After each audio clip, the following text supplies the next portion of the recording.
So it's interesting that you're getting under so many people's skin, even though you're not yet that influential. You may be amongst your circle because people probably know you're going to be somebody, you're going to be a player, but in the public eye, they don't know you yet. So they're trying to defame you early on.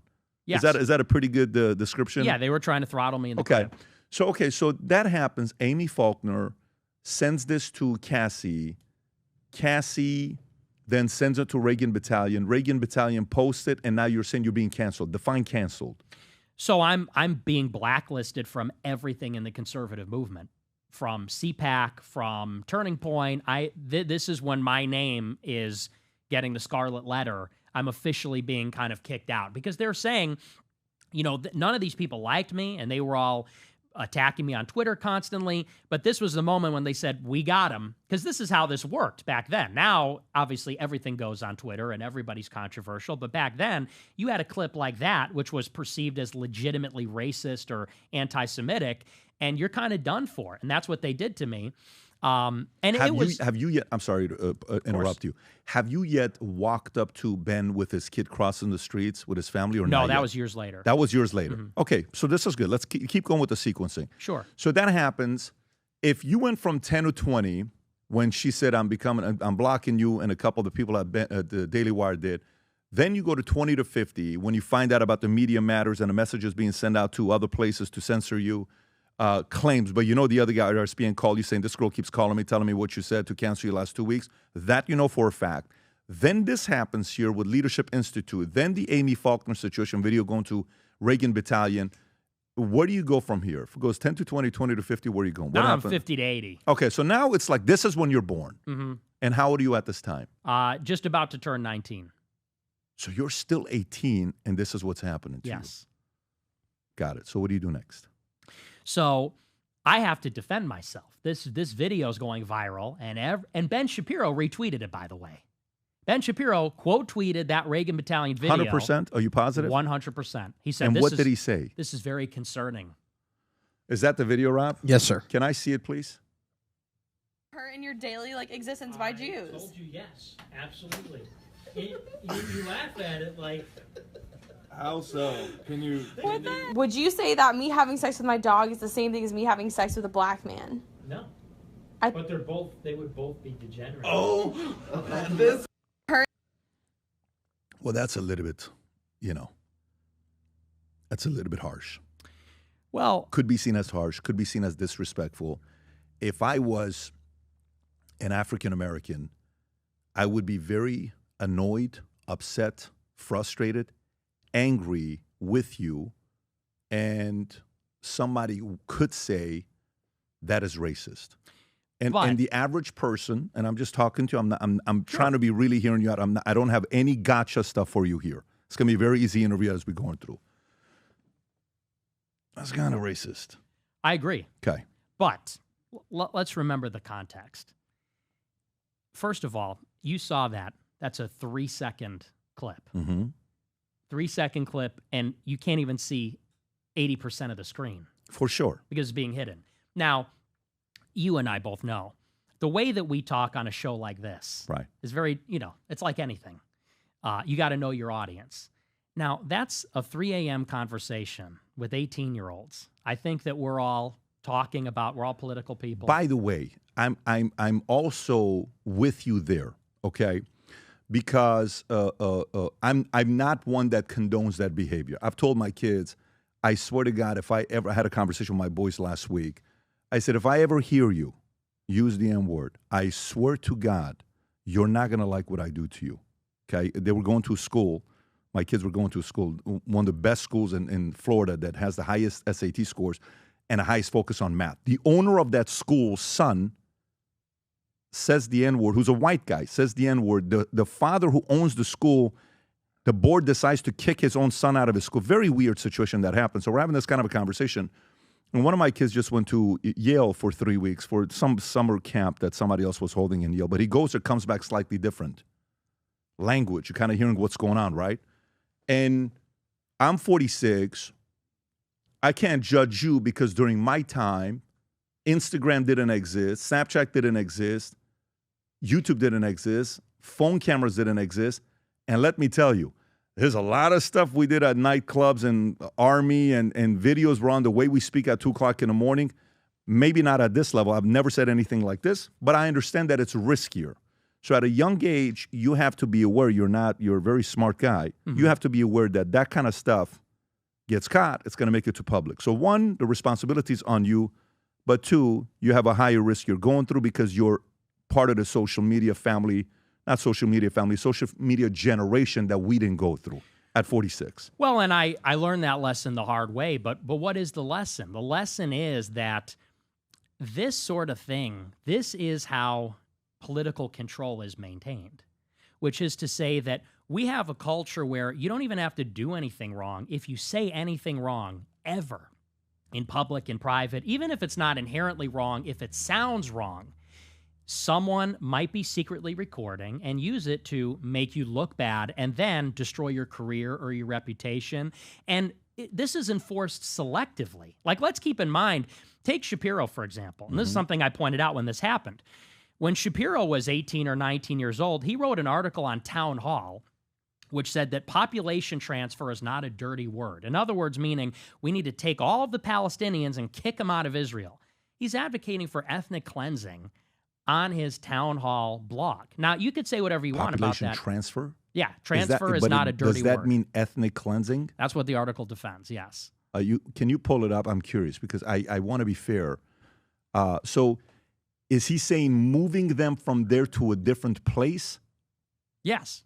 Like you can go to, all right, so raise your hand to Ben Shapiro, August 2003, which is 22 years ago. Raise your hand if you have shocked at breakdown of a so-called Middle East roadmap. If you're raising your hand, give yourself a nice hard slap across the chops. Maybe that will make you wake up from your reverie of self-education. The roadmap was doomed from the start. The Arab Rob, I can't see it, enmity of Jews and the state Israel alone, no peace. The time for half-measured has passed. Bulldozing house of homicide bombers is useless. Instituting ongoing curfews, users, roadblocks, touch fences, meaning negotiations.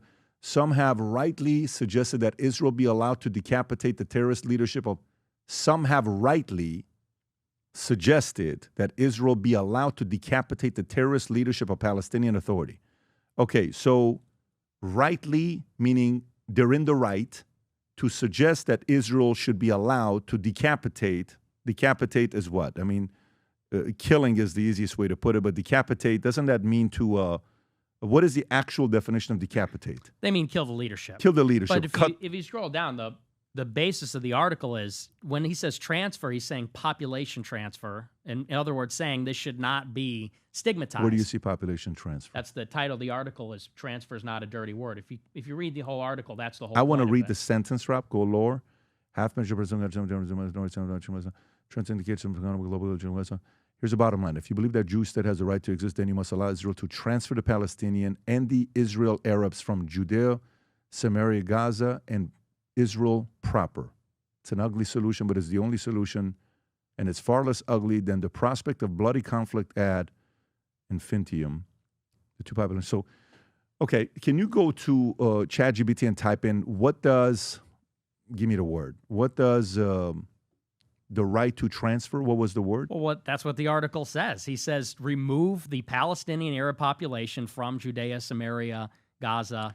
How do you interpret what he's saying here? You're thinking he's saying to kill them? He's saying to displace them, to take them and deport them somewhere else, some to other deport them Muslim somewhere country. Else. Okay, and so to you, would you define that as ethnic cleansing? By definition, yes. But it's not ethnic cleansing, like just wipe them off the face of the earth. It's not genocide. It's not genocide. Is, by definition, ethnic cleansing. Got it. Here's the point I'm trying to make is that is an extremely controversial statement. I mean, could you imagine if someone said whites and blacks can never live together in America? It's an ugly solution. We got to take all the black people and send them back to Africa. Right. That's racist. Right. It's racist to say Arabs can't live in Israel. We should remove them all. He wrote that under his name on a blog, but he never got canceled for saying that. But I got secretly recorded when I was 18 in a private conversation, and people say, and he himself quote tweets it and says, this is concerning, to amplify it to everybody in the conservative movement. That's what I say. It is selectively enforced. Yeah, but if he would have written this, the other way around, let's say he's not a Jew, and he writes it about getting rid of Israel or making a comment about Jews, that would be the equivalent of saying having sex with a dog is the same as degenerate, the way you put it down. To me, that would be the equivalent, not this. And the reason why I say that is because in 2003, who's the president in 2003? It's not Obama. Is it Clinton? Is it Bush? Yeah. It's Bush. Okay. So in 2003, how pro-Israel were we in 2003 in America? Very pro-Israel. Okay, so this is a probably a 80% agreed message in 2003. You know what I'm saying? Yeah. So I'm just trying to time the temperature of when it was written. Like if he wrote this today, I am sure it's not going to be 80% support that he's going to get. So 03, climate's different, fair. Continue, please, with after what happened with that school situation. Sure. So I'm at this job training. They leak this out to Reagan Battalion. This goes everywhere. And it was in that moment I defended myself very strongly because they tried to use this clip. And by they, I'm talking about Ben Shapiro, Cassie Dillon, Cabot Phillips. They think they've got it, and now I'm canceled from the movement. So I took that, and, you know, of course, they're expecting you to go out and apologize. They're expecting you to go out and say, I'm sorry, I shouldn't have said that. But I said, you know what? I'm not sorry because this is a political attack. This is not some kind of good faith, you know, because you said the comment is racist. And would I phrase it that way if I was saying it in an official public capacity? No. But we tend not to do those things when we think we're in private, in confidence. You kind of understand that there's some discretion there. And that's not to say that I'm, you know, thought I could get away with it, but we don't speak in a lawyerly way when we're among friends. Do you believe that? You don't believe that, though. What? That it's degenerate? Yeah. I wouldn't say it's immoral. I don't know that I would say degenerate, but Okay. I would say it's contrary to my values. How much are you saying that in that moment because you're trying to be a shock jock and you're trying to get attention? I wasn't trying to be shock jock. Think about the question that was posed. Let's just back. I want to know what you think about this. We're in a private conversation. A girl takes her phone out, starts secretly recording and says, is having sex with a black man the same as having sex with a dog? Did you know she was doing that or no? I didn't know she was. Oh, okay. Yeah. Well, listen. Yeah, you got. What is that to you? That's a setup. Nick, I'm talking to you in a way as if you're my nephew or my son. Not in a, don't take it as I'm this to you. I'm not doing that at all. I'm just talking to you as I'm new to this game. I'm a business guy. So I haven't been, when I hear the histories, I don't know everyone's histories. When you don't know what you're talking about, you're right. We don't know the history of everybody, but we're willing to learn. We'll talk to everybody. The way I see it, Nick, is one of my kids is very political, more than I'm political, but he's in the climate. So he's always, you know, yesterday he's at the Charlie's memorial, and this was one of the most difficult days of his life, witnessing Charlie pass away. I've never seen him. This is a very strong kid. 30 minutes on my shoulders going because of what happened with Charlie. He's sitting right there at the event, listening to everything for 5 hours, and he's loving it. It's not like, oh my God, I want to go home. I'm tired. Can we eat? Can we do this? He's all in it. The way I look at you and the way I look at Charlie is one of my kids is probably going to pursue this route, and he's going to go into politics. And I think you have an opportunity to mentor them to learn from the mistakes you made. Because whether you know it or not, you got a lot of kids that follow you, okay? More than they follow me. There's more 13-year-olds following you than they're following me. This is not sarcasm. It's not a shot. I'm just the truth, right? Just like you were following maybe somebody and looking up at them. I think you got to be careful, but I also think it comes with the territory. You know, like when I was growing up, I was hanging out with gangsters in L.A., and I remember one day I'm in Vegas, 2, 3 o'clock in the morning. I'm in the street with a 15-year-old kid that's driving a car, and he's got a gun that I don't know he's got a gun. Guys pull up here to our left, handful of African-American guys. Where are you from, homie? Where are you from? He pulls out the gun. From New York. Boom, boom. I'm 15 years old. We're out there running in the streets of Vegas. Guess what? You got to be careful who you get in the car with. That could have been the last day of my life. Mm-hmm. Somehow I made it. I go upstairs. My dad see me. My heart's like shaking. That was the risk then. I don't know if so much of that is the risk today. The risk is what you just did. You got to be careful what you're saying. Well, and that comes with certain, you know, backlash and responsibility. But I also think, and this is going to give me some in trouble, I also think we should be forgiving. I also think we should be forgiven for Ben writing that as well as you saying it. I also think it needs to be like, listen, Yeah, I mean, maybe he said this. I don't know his upbringing. I'm trying to find out mom, dad. I've seen some stuff with mom and what some of the stuff she said, and maybe it's the influence from grandma. It's not. It's Mark Levin.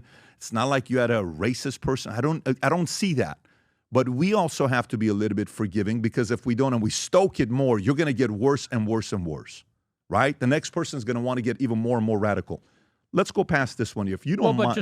I just want to say one thing, Please. if I can, because I hear you and I agree with you, and I try to tell my followers now, I shake my head when my followers are trying to be edgy or edgelording, trolling, whatever. I totally agree, and I try to be a better role model now. And in politics, you do got to be careful what you say, because you're right, and everybody's always watching. The only reason I say that is to kind of paint a picture from my entire 18th year on Earth. I'm an 18-year-old college freshman.